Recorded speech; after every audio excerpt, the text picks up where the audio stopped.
Olá, como vocês estão? Estamos iniciando o nosso programa Entrevistas Inspiradoras com Roberto Marchiori. Hoje uma entrevistada muito especial, Josefine Oettinger.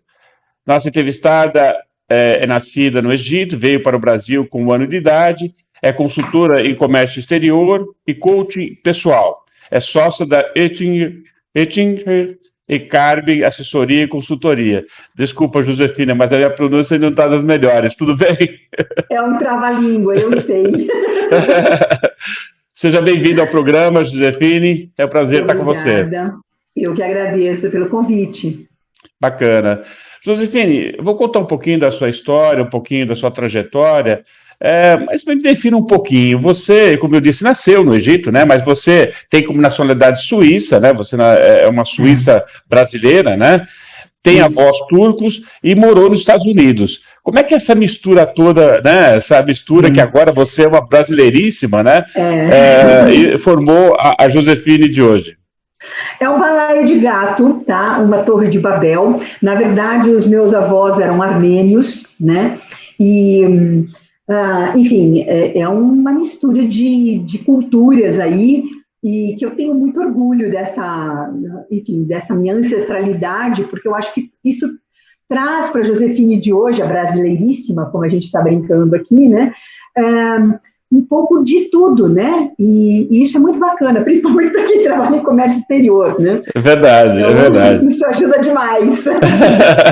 Você acaba tendo um pouquinho de cada, né? E isso cria uma certa empatia, né? Quando você se relaciona com pessoas do exterior, né? Na verdade, o que acontece é o seguinte, sabe aquela teoria que diz que quando você sabe uma língua, você aprende fácil outras? Sim. Muito bem. Quando você abraça culturas diferentes, né, você tem muita facilidade de abraçar culturas ainda mais diferentes, entendeu? E isso eu não sei, eu acho isso maravilhoso, isso só acrescenta, né? Isso só acrescenta. Bacana. E uma coisa que geralmente falo, né, que o Brasil é uma mistura, assim, digamos, maravilhosa de todas essas culturas. Você sente isso? Sinto, e eu vou falar uma coisa para vocês. O meu pai era suíço, então, lógico, a razão diria, saia do Egito e vá para a Suíça, né? Só que o meu pai seguiu a família toda da minha mãe, que era de origem armênia, e eles tinham, naquela época, vistos permanentes para o Brasil, né? E tudo que uma pessoa quer numa situação de instabilidade econômica e política num país é ter um visto permanente. Ninguém quer ir como refugiado, né? E foi isso que aconteceu. O Brasil realmente abriu portas. E o que eu sinto é que, assim, aqui a gente vem, como uma família de imigrantes, eu estou falando, né? A gente vem de fora, a gente é muito respeitado na nossa cultura e a gente aprende a cultura local. Tanto que é o que eu falo, eu sou muito brasileira. Né? Legal. Eu sou do samba. Muito bom. É isso que é gostoso. E aí realmente dá uma troca de culturas, entendeu? Às vezes, hoje mesmo, a gente vai às vezes para a Europa, para alguns países da Europa, e me assusta ver, por exemplo, tantos imigrantes que não se juntaram com a cultura local. Então ficam guetos, entende? Isso ainda me assusta um pouquinho, porque eu sou aquela imigrante que veio e compartilhou tudo, e se misturou tudo. Entende? Muito bacana. E aqui no Brasil a gente consegue, né? Aqui no Brasil você não vê tantos guetos, né, de nacionalidades diferentes, né? É verdade. E quando a gente vai para alguns países, Estados Unidos, Europa, a gente vê, assim, o pessoal fica todo mundo junto. Eu não sei se o país não recebe adequadamente ou se eles não vão abertos para se misturar na nova cultura. Não posso nem julgar isso. Eu posso dizer o que eu vivi, a minha família viveu, né? Muito bacana. Depois desse momento cultural do programa, né? Vamos falar da Josefine. Josefine, fala um pouquinho do início da sua atividade profissional aqui no país. Então, vamos lá. Eu, como muitos da minha geração, né? Comecei a trabalhar muito cedo. Eu comecei a trabalhar com 14 anos de idade. O meu pai tinha falecido bem recentemente, meu irmão já trabalhava, bom, enfim. Eu comecei a trabalhar numa empresa muito pequena, que era uma associação de cosmetologia, né? Trabalhei 6 meses, eu era uma menina, né? Mas eu tinha algumas atividades de escritório e tudo, e eu comecei a trabalhar com isso, e aí dali, e eram empresas grandes, sabe? Era Henkel, eram outras empresas grandes, assim, né? E aí depois disso eu fui trabalhar na BASF, que também não é uma empresa pequena, né?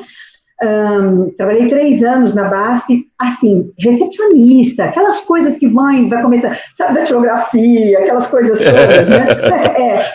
E na época eu tenho que dizer que, assim, naquele momento, tá, eu fazia secretariado. Então, em vez de eu fazer curso de colegial, eu fiz o curso técnico secretariado, né? É engraçado porque para as mulheres ainda, né, hoje eu tenho um capítulo todo à parte sobre mulheres no mercado de trabalho, mas nós não vamos nem entrar nessa esfera, porque senão eu vou ficar aqui... Deixa para uma outra entrevista, deixa para uma outra entrevista isso. Tá bom. Mas na época era um caminho bárbaro para a gente poder entrar no mercado de trabalho, porque a gente não tinha funções para nós. A única função que a gente tinha era a de secretária, né? E foi por esta porta de entrada que eu entrei no mercado de trabalho, trabalhando em escritório, e eu tive a sorte, talvez por ter essa minha bagagem multicultural, né? Eu só trabalhei em empresa multinacional até então, né? Legal. E foi assim que eu comecei. Bacana. E agora, uma pergunta que eu costumo fazer quando encontro uma pessoa que começou a trabalhar aos 14 anos, como eu também comecei, hoje em dia existe toda uma restrição para que o jovem ingresse no mercado de trabalho, tanto homem como mulher, né? E uma restrição até que, assim, é bastante pesada, né? Porque isso vai atrapalhar a infância, vai ter um monte de justificativas. Enfim, para mim não atrapalhou nada, não. E para você? Para mim também não. Imagina. Tanto que nós vamos falar mais para frente de um trabalho que eu faço, que é justamente isso. Eu ajudo jovens mesmo, de 14, 15 anos, entendeu? A se capacitar para entrar no mercado de trabalho através da porta do jovem aprendiz. Mas isso é um outro capítulo. Bacana, muito legal. E aí, de uma maneira bem resumida, traz a sua trajetória até os dias atuais, Josefine. Então, foi assim. Eu trabalhei, então, na BASF como secretária, depois eu virei secretária, depois eu fiz um intercâmbio nos Estados Unidos, e aí eu aprendi muito bem inglês, e aí depois eu voltei e fui trabalhar na DuPont, e aí finalmente eu fui para a Solvay. A Solvay eu fiquei 16 anos, e aí tem uma característica interessante. Eu sempre estive com comércio exterior na Solvay. Primeiro, só com exportação, depois só com representação, depois, vamos importar para revender, então a Jo que faz, então vamos, agora não está indo tão bem as importações de pré-revenda, então dá para ela também matéria-prima, ela vai importar matéria-prima, e assim foi indo. E o curioso é que a bagagem de comércio exterior sempre esteve na minha mão, né? Só que eu era regida por batutas diferentes. Então, por exemplo, eu fiquei 5, 6 anos trabalhando na área comercial, na diretoria comercial. Depois eu fui para a financeira. Depois eu fui para a logística. Depois eu fui lá para a fábrica, mas sempre carregando, né, comércio exterior comigo. E isso, para mim, foi maravilhoso.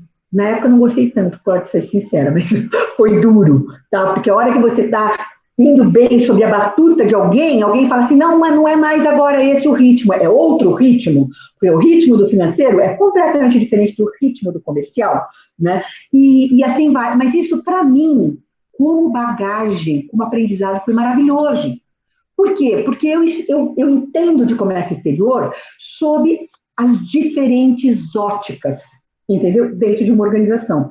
Isso, para mim, então, no fim, foi muito bom, muito bom. Legal.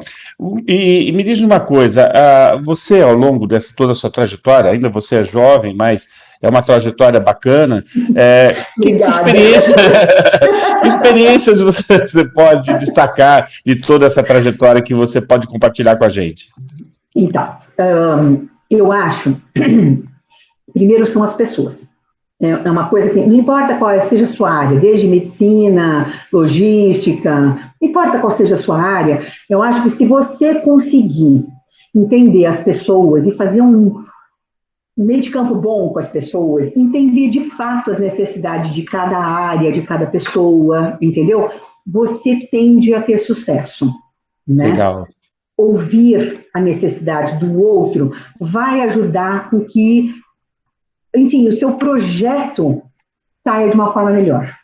Isso E é difícil você colocar isso na cabeça de um jovem, né? Porque o jovem geralmente tem esse ímpeto de querer falar mais do que ouvir, né? Mas é bacana a tua experiência, você passar isso para frente. Mas eu também já fui jovem e eu também já tive esse ímpeto, né? Então eu acho que isso também faz parte da gente pegar aquele ímpeto todo e começar a baixar a bolinha ao longo do tempo e perceber a grandiosidade que a gente pode aprender quando a gente passa a ouvir e a olhar ao lado do outro, sabe? Mas isso tem o seu tempo também, sabe? Muito bacana, muito legal. E formação acadêmica, o que você fez ao longo da sua vida? Olha, eu fiz administração de empresas e depois eu fui me especializando em comércio exterior, né? Depois, passado alguns anos, deixa eu só contar um detalhe da Solvay, tá? Quando eu saí da Solvay, não é que eu saí, até vai entrar um pouquinho de como é que eu criei a minha empresa, tá? Quando a Solvay mudou toda a questão de comércio exterior, ia tudo para a Argentina, então era só um departamento de logística que ia para lá, não ia mais para cliente, bom, enfim, nós íamos fechar na minha área. Só que, para fechar a minha área, foi muito bacana, porque eu participei do processo de fechar a minha área, o que é muito raro acontecer, né? Sim, sim. Pois é, e eu tive esse privilégio. E, ao mesmo tempo, na época, a Solvay estava colocando o SAP, então a gente teve que fazer toda uma reorganização. O que eles fizeram comigo? E colocaram no departamento que ia redesenhar toda a estrutura da empresa, né? E aí, 1000 treinamentos em processos, isso vai ter um link com a minha empresa, tá? 1000 treinamentos em como gerenciar um processo, como gerenciar as comunicações entre as áreas, os interfaces, e muita PNL, Programação Neurolinguística. Porque você não muda a cultura de uma empresa simplesmente porque eu mandei. Você tem que ir pelas beiradas, sabe como é que é? É de baixo para cima, né? Você tem que fazer com que o cara diga, pô, vamos fazer assim? Você é careca de saber que você quer fazer daquele jeito, tá? Mas se você chegar pro cara e falar, faz assim, o cara não vai querer. O cara vai te sabotar. Então, o que você faz? Você começa a perguntar, até que o cara diz, nossa, vamos fazer desse jeito? Aí você vendeu o teu peixe. Verdade. Porque foi ele que trouxe isso, né? Então, por que eu estou te contando tudo isso? Porque isso me fascinou. Nesse momento, isso me fascinou demais. E aí eu comecei a fazer muitos treinamentos em programação neurolinguística. Tá? Aí, lá atrás, então, nasceu, entendeu? A Jo Coaching. É ali que nasceu. E aí eu fui com as duas coisas em paralelo todos esses anos, tá? Então, essa é a minha formação. Foi comércio exterior, foi administração de empresas, então estou focada na empresa, estou focada em comércio exterior, mas aí eu comecei a sair e fui para um processo de programação neurolinguística, coaching. Bacana. É importante a pessoa se sentir fazendo parte, né? Porque quando vem uma ordem de cima para baixo, ela se sente meio excluída no todo, né? E quando ela tem essa possibilidade de colocar as ideias, de expor algo que, mesmo que seja uma coisa muito óbvia, ela passa a integrar o todo, né? Não, é muito bacana. Às vezes você já sabe qual é a solução. E aí você só fica fazendo pergunta. Daqui a pouco a própria pessoa traz a solução. Ela se sente tão orgulhosa de ter trazido a solução, sabe? Que ela abraça aquela nova cultura ou aquele novo processo, entendeu? É muito prazeroso quando isso acontece. Mulher faz muito isso com o marido também, né? A gente deixa eles pensarem que a gente não. Eu sou assim, viu? Eu sou assim. Eu sou assumido assim, viu? Né? Mas me fala agora surgiu o auge, né? Como surgiu a ideia da Ettinger e Garbi Assessoria e Consultoria? Então, vamos lá. Começou assim, a Solvay ia terceirizar a minha área, aí eram 4 diretores de unidades de negócio. Aí os 4, eu sempre fui muito querida por todos, né? Isso é muito gostoso, né? eles falaram o seguinte, olha, a gente terceiriza a área, mas a Jo vai ter que monitorar isso, pelo menos ela vai ter que acompanhar 6 meses. Então, como foi a minha saída da Solvay? São privilégios, né? Eu saí da empresa depois de 16 anos dentro de uma organização, e eles me pediram para eu ficar 6 meses, de 6 a 8 meses, trabalhando junto com a terceirizada, a empresa que eles contrataram, né, terceirizado, e eu fiquei acompanhando os processos, né, dizendo quem que era quem, sabe, todas as características do... Foi um trabalho muito simples de fazer, né, só que para isso eu tive que abrir uma empresa. Então, eu confesso para você que a abertura física da minha empresa, ela começou para emitir nota para a Solvay, pronto, falei, tá? Só que, enquanto eu estava fazendo essa atividade, outras petroquímicas me chamaram. Então, veio uma outra petroquímica que me conhecia, e era uma coisa simples. Lembra que eu te falei? Eu já era especializada em comércio exterior, em todas as áreas, com a batuta de todas as áreas, e ainda com uma bagagem muito grande de organização. Então, o meu primeiro cliente foi assim, ele me chamou e falou assim, Jo, eu quero trazer a minha área de comércio exterior, que está na Bahia, em Camaçari, e eu quero trazer para São Paulo. Mas eu tenho medo de mexer nesse vespeiro, porque ninguém, os gestores, não conhecem comércio exterior para ir lá e mexer nessa panela. Eles ficam com medo, porque realmente qualquer erro, qualquer dificuldade em comércio exterior tende a te custar muito caro. Tá? Então, os gestores não querem muito mexer nessa área, né?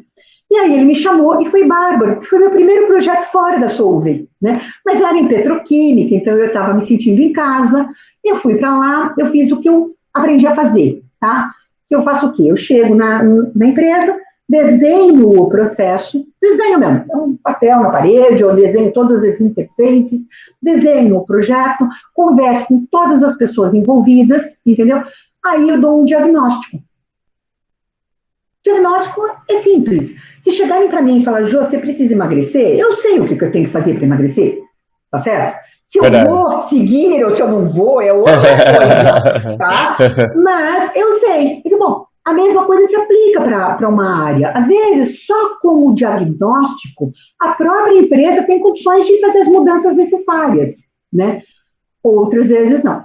Se eles me pedem para eu, então, fazer o projeto de mudanças, né, escrever, enfim, fazer o projeto de mudança, aí eu tenho uma característica que é da Oettinger-Garbe. E isso eu faço porque já estive do outro lado, onde eu recebi consultorias que vêm com um monte de papel mirabolantes, lindos, umas, sabe, de uma beleza, as planilhas e as apresentações. Normalmente eu brincava até pejorativamente, que era do Harvard Boys, né? Então vinham aquelas planilhas, aquelas apresentações maravilhosas, e os caras iam falando umas coisas que no dia a dia não acontecem, né? E por ter vivido isso, né, do outro lado da mesa de consultoria, quando eu fui consultora, eu disse, olha, eu desenho a sua área, eu te mostro onde estão os gargalos, onde estão os problemas, e o que você tem que fazer para melhorar. Esse é o primeiro parte do projeto. E eu te entrego, acabou, está entregue. Segunda parte do projeto, tá? Eu escrevo as melhorias, linha a linha, eu escrevo o ISO 9000, eu escrevo os procedimentos, eu treino, tá? Eu mudo, se tiver que mudar alguma coisa, eu mudo, entendeu? Só que eu aplico, eu faço a implantação, tá? Legal. E isso eu não abro mão.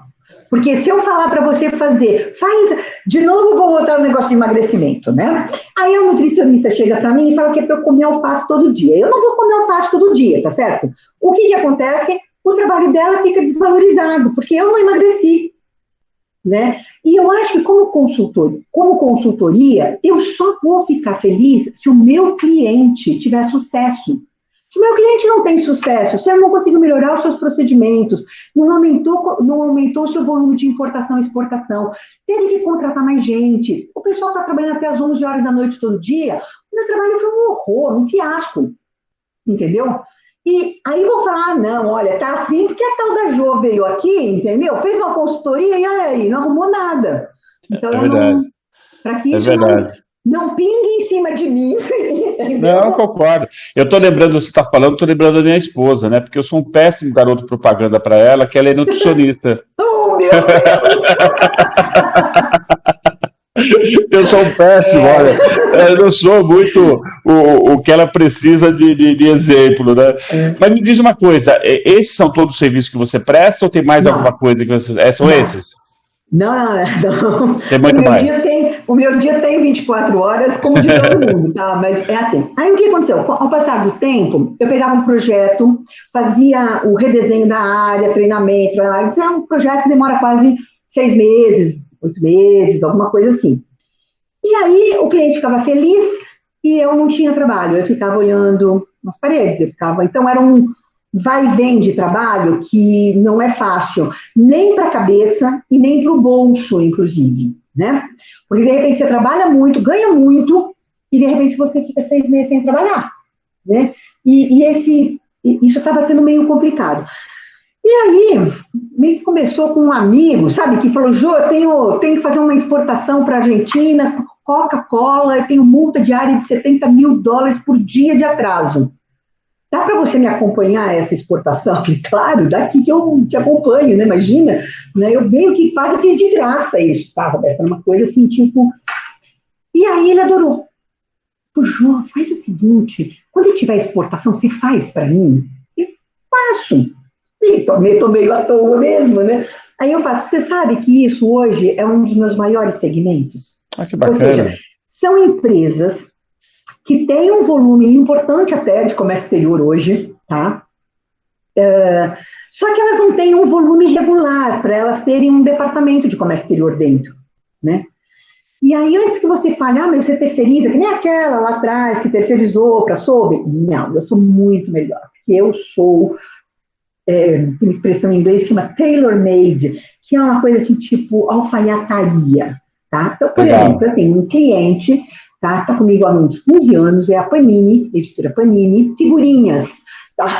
É uma delícia esse produto, né? Eles estão comigo há 15 anos, né? Então, hoje, assim, tem mês que eles têm 2, 3 exportações, e tem mês, principalmente em época da Copa do Mundo, que eles têm 100, né? Interessante, é. Então é uma empresa que, para ter um departamento de comércio exterior interno, para eles ia ser meio complicado, né? Só que eu conheço tudo da Panini, eu sou praticamente uma funcionária da Panini, entendeu? Trabalho aqui no meu escritório, tenho uma assistente e tal, mas eu conheço tudo, então sempre que eles têm olha, eu tenho uma ideia de trazer um produto assim, a gente senta com eles, a gente faz viabilidade, a gente vai atrás, eu participo de todas as reuniões que envolvem alguma coisa que vai ser trazida do exterior ou enviada para o exterior, né? Para que eles não cometam nenhum tipo de erro já no projeto, né? E não dá para fazer isso quando você pega 10, 15 empresas para você trabalhar, aí você é despachante aduaneiro. Não é isso que eu quero fazer, entendeu? Eu quero fazer com que a empresa tenha volumes de comércio exterior. A Panini, quando eu comecei com eles tinham um pedacinho muito pequeno, né? Hoje, gente, eles têm um volume enorme de exportação, né? Fazem drawback, então, isso me ajuda, né? Falar, mas você ganha dinheiro, mesmo quando você vai em reunião, às vezes tem meses que eu passo em reunião, sei lá, o mês todo, faz vários projetos e não vinga. E aí, eu não ganhei nada, porque eu só ganho por embarque, né? Mas não faz mal, porque à medida que isso vai acontecendo, eles vão crescendo em termos de volume, e eu vou ganhando dinheiro também, entendeu? É um ganha-ganha, sabe? E então, hoje eu tenho, assim, então é o que eu falo, a minha empresa faz 3 trabalhos, basicamente. 4, se você contar com o coaching, tá? Eu faço os processos de importação e exportação, né? Eu faço a reorganização de áreas de comércio exterior, né?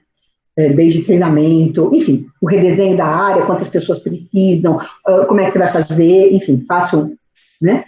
E eu tenho um outro cliente que ele só representa empresas, né? E aí eu só faço a coordenação das vendas para ele, e é interessante. Porque o que acontece?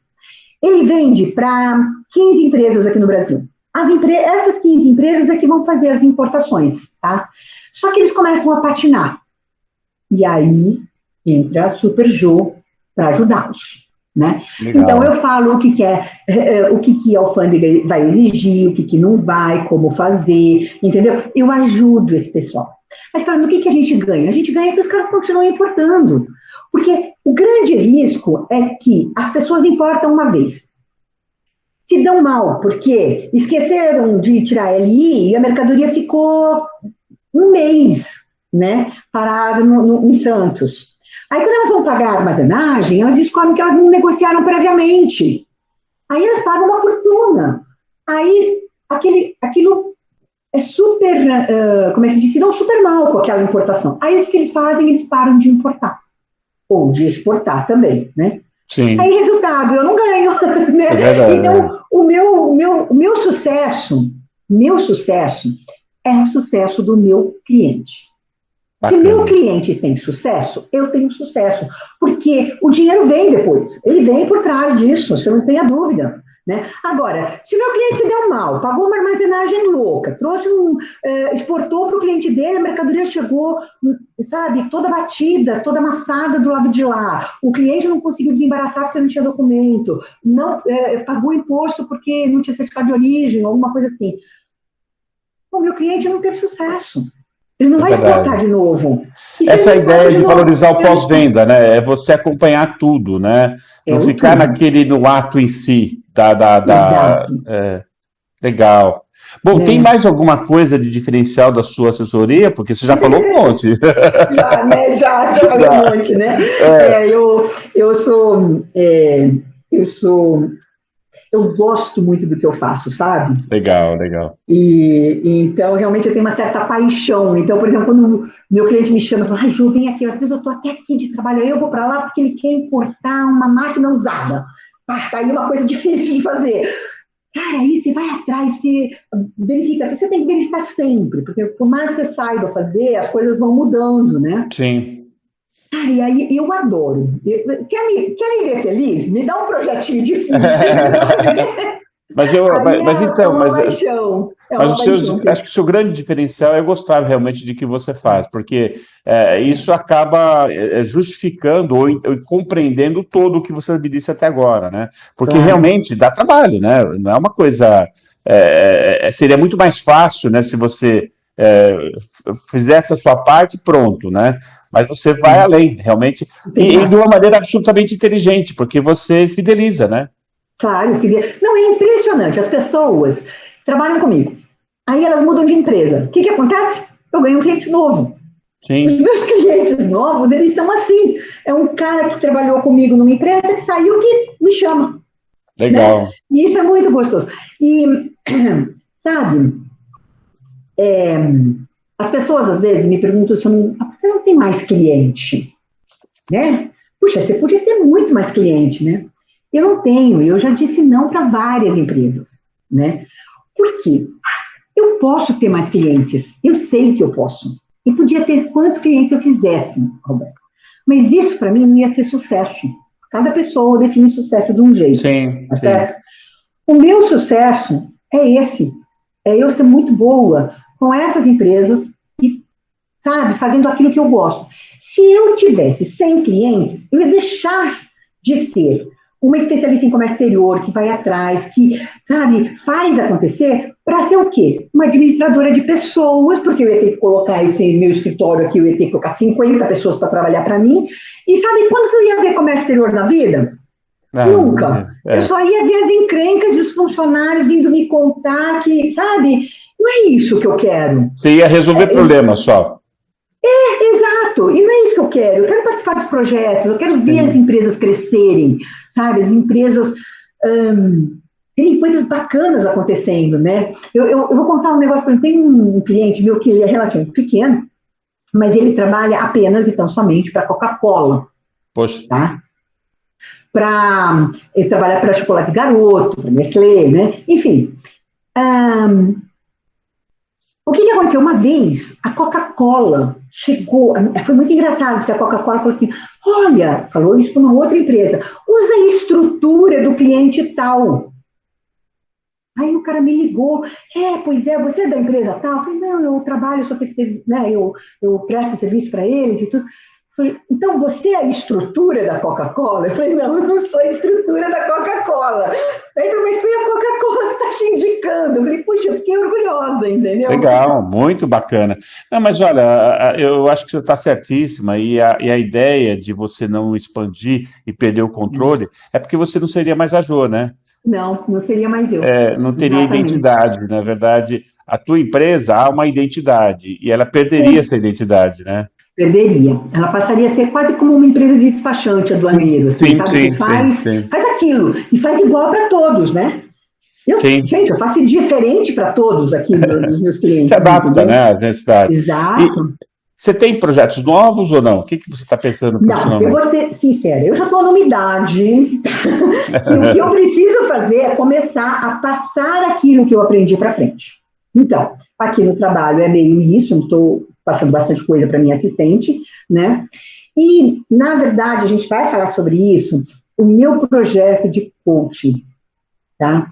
Eu gosto de fazer isso, tenho jeito para isso, né?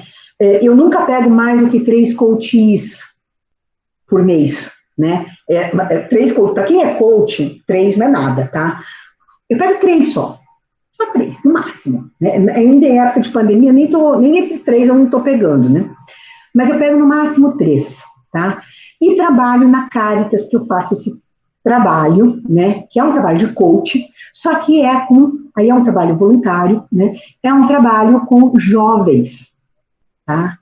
Porque o jovem, você falou, você trabalhou quando você tinha 14 anos, eu trabalhei, eu nunca me senti uma coitadinha que tem que trabalhar.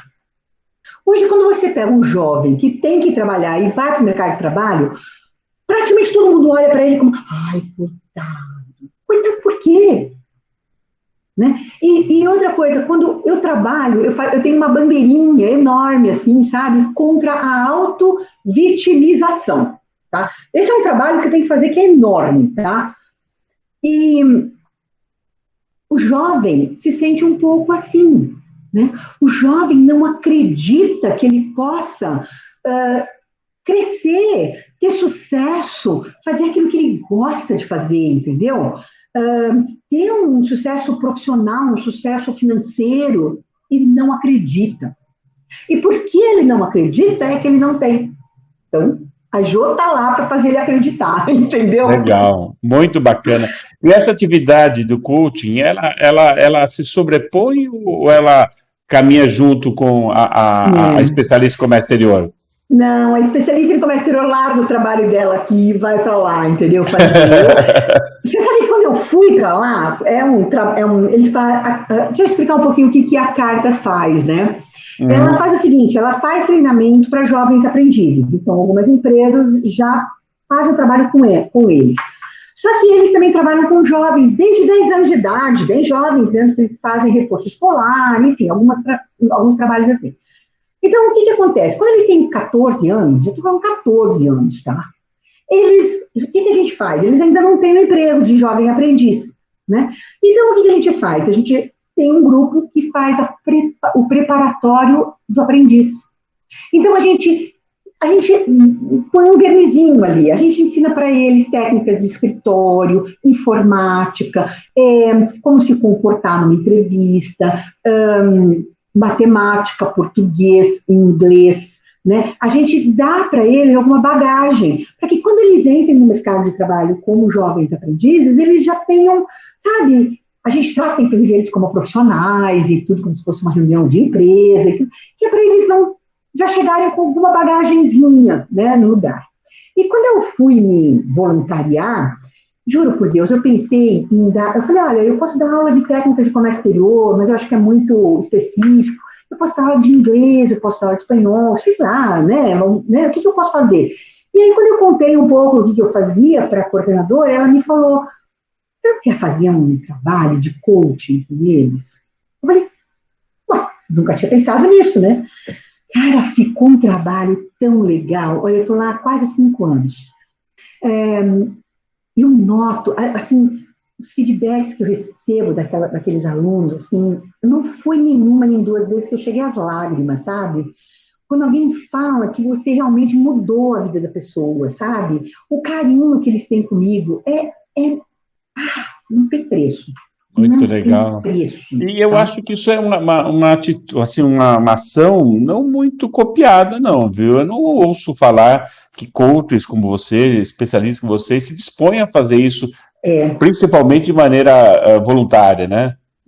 Olha, eu vou ser sincera, eu inventei isso, porque quando ela me falou, você não quer fazer coisa, primeiro eu pensei em fazer individual, sabe? Aí eu falei, Sim, não, cara, vamos colocar lá os 50, estão lá, os 35 na sala. Cara, até hipnose eu já fiz com eles. Até hipnose, caramba. tá? Foi a coisa mais linda. Quando acabou, é uma técnica de coaching que a gente põe o pessoal para frente, né? Então, é legal fazer com hipnose porque o cara realmente se entrega, assim, né? Então, você põe o cara lá na frente e aí você vem trazendo ele para os dias de hoje. É uma técnica bem comum em coaching, Sim, sabe? Cara, é muito. acabou. Metade da sala estava chorando, estava assim, Qual a nas faixa etária lágrimas. Assim, desses rapazes? 14, de 14 a 18 anos. O que para mim é um desafio, né? Porque 14 é uma coisa, 18 é outra, né? Sim, sim. É uma diferença brutal ali, né? De idade entre 14 e 18. Mas a gente consegue trabalhar com isso, né? E, Bacana. e isso O, tem muito da minha história, né? Porque eu não, comecei a muito trabalhar bacana, cedo, muito então, legal. né? Muito legal. Você se identifica muito com eles, eu acredito, né? Muito, muito. Então eu, sabe, é o fato de eu chegar lá e talvez eu não tenha nenhum tipo de dó. Tem gente que tira com dó, mas por que dó? Dó eu tenho de quem não tem pai e mãe que inscreve as Sim, crianças num sim, lugar desses, ou que tem até crianças de abrigo lá. Mas você vê, até as crianças de abrigo que estão ali, alguém tem um responsável legal que trouxe eles para alguma coisa bacana e tudo. Então eles não estão largados, entendeu? Então, né, a gente tem que tirar isso, né? Porque já existe, né? A moda hoje é se vitimizar, né? sim. Ai, tadinho de mim, ai, eu não me dou bem, porque. Gente, outro dia eu estava ouvindo uma que foi ótima. Olha, eu não posso fazer aula online porque a minha casa é muito feia. Caraca, fica contra uma parede aqui assim, sabe? Eu mostro a casa e acabou, entendeu? Certíssimo, Criatividade, né? Criatividade. certíssimo. Ô, Jô, me fala uma coisa, assim, você já sentiu, assim, a gente vê que o mundo todo passou por essa pandemia, ficou numa situação bem delicada, pessoas perdendo emprego, empresas fechando, tal. Eu atuo muito na área industrial também, sabe, com indústrias, e eu estou sentindo que o primeiro semestre já foi um semestre de recuperação, né? Você sente isso também? Como é que você enxerga o segundo Sim. semestre de 2021? Olha, economia versus infectologia, né? Uhum, Tem uma relação direta agora, tá? Mas, assim, a gente tem, obviamente, 1 ano e meio de consumo represado. Então, não tem jeito. A hora que começar a voltar, nós vamos ter um consumo acelerado. Vai voltar a inflação por conta disso, né? Enfim, vai aumentar juros, enfim, tem toda a parte econômica que não é a minha área, mas sim. o que eu falo é o seguinte, é certo, é líquido e certo que nós vamos ter um estouro de consumo assim que as coisas forem melhorando, né? A coisa começou a melhorar na Europa, já teve uma loucura. Agora eles estão voltando para trás um pouquinho, por isso que eu digo É. que a economia e a infectologia vai, ó, uma depende um pouquinho da outra. Mas a hora que, sabe, nada é para sempre, né? Então, nós vamos sim ter uma recuperação econômica, o mundo todo vai ter uma recuperação econômica, nós vamos bater um pouco de cabeça, porque vai faltar navio, vai faltar, como agora, né? Vai faltar espaço em navio, vai faltar um monte de coisa, porque vai ter uma recuperação muito rápida do mundo inteiro. Não é assim como se, olha, a China está mal e o Brasil está bem, aí está lá, recupera lá, tem um aumento de consumo na China, então aumenta lá. Não, nós vamos ter do mundo todo. Isso vai acontecer no mundo inteiro. E o consumo, quando a gente fala em consumo, nós estamos falando em todas as classes sociais, todo mundo está esperando. Você pode perguntar para quem se quiser. O que você vai fazer depois que a pandemia acabar? Eu vou viajar, eu vou fazer festa, eu vou me reunir com os meus amigos. Reunir com os amigos implica em consumo. No mínimo, você Sim, vai tomar sim, cerveja. No verdade. mínimo, né? E a sua bacaninha. Não é? Então, então vai ter um grande aumento de consumo. E o que eu acho que a gente tem que fazer agora é se preparar para isso. realmente a indústria, os serviços, né, precisa se preparar, porque nós vamos ter um aumento muito grande. E outra coisa, quando eu digo se preparar, por exemplo, a questão dos funcionários. Aconteceu um fenômeno muito interessante nos Estados Unidos, na França, na Suíça, que eu ouvi falar isso. Quando fecharam os restaurantes, um dos primeiros prejudicados foram restaurantes, hotéis, né? Quando fecharam, todo mundo, coitado, garçom, né? O pessoal que trabalha aqui na cozinha, tal, como é que vai ser? Sabe? Só que as pessoas não ficam esperando. Não dá para ficar 1 ano e meio sem trabalho e não comer 1 ano e meio, tá certo? Então, essas pessoas, elas foram fazer alguma coisa. E aí, olha o fenômeno que aconteceu. Essas pessoas estão ganhando hoje mais dinheiro arrumando a casa dos outros, fazendo serviços de pintura, fazendo jardinagem, fazendo sei lá o quê, entendeu? Que eles foram, cada um se reinventou, né? Que eles não querem mais voltar a ser garçom. Olha. Aí o que está acontecendo? Os restaurantes estão abrindo e estão chamando os garçons de volta. E eles não têm garçons. Caramba. Sério? Algumas pessoas vão ter que se movimentar, né? Você tem que, olha, é a hora de você pegar os seus funcionários e olhar com bastante carinho agora. Você vai precisar deles nos próximos meses, muito, tá? Jô, olha, por mim, eu ficaria horas falando com você, gostei tanto de você, muito bacana, mas o nosso programa tem um certo tempo, né, de limite para exposição. Claro. Esse programa é, sim, muito voltado ao jovem, principalmente o estímulo ao empreendedorismo, o estímulo a realizar sonhos, né? E é por isso que chama entrevistas inspiradoras. A ideia é realmente que a tua experiência inspire pessoas. Então, eu gostaria que você deixasse uma mensagem aos jovens que realmente pretendem empreender, pretendem realizar os seus sonhos, seja em qual categoria for, em qual área for, né, social, industrial, não importa, né, realizar o seu sonho de empreender algo, mas temem fracassar. Para esses jovens, o que você diria? Olha, eu ia dizer o seguinte, muito bonitinho falar, faça o que você ama, não desista dos seus sonhos, né? Essas coisas são lindas, mas é exatamente isso, tá? Só que o que eu queria dizer a mais, esses jovens, é o seguinte, avalie o preço que você está pagando pelos seus sonhos. Se o preço for alto, é que o sonho não é seu, é de alguém, mas não é seu. Porque quando a gente tem um sonho, ou um desejo, ou um plano na vida, o preço nunca é alto. E quando eu estou falando preço, eu estou falando o seguinte, você quer ser atleta? Tá? Vai ter que acordar de madrugada, vai ter que correr, vai ter que pegar o ônibus para ir para o outro lado da cidade, porque o treinamento é lá. Nada disso a gente se incomoda, quando realmente a gente está no caminho daquilo que a gente ama. Tá? Então, avalia quais são os preços que você paga. E se você achar que a segunda-feira está muito pesada, que você só está trabalhando para chegar sexta-feira, é porque o preço está muito alto. Você está no lugar errado. Se eu chegar para você e falar assim, acordar às 5:30 da manhã é bom? Todo mundo vai falar, não, é detesto, por que eu vou acordar cedo? Se eu falar para você, acorda às 5:30 da manhã, nós vamos pegar o voo para ir para Disney. Cara, 4:30 você está acordado. Com um sorriso de orelha a orelha, entendeu? Por quê? Porque é o caminho de alguma coisa que você quer muito.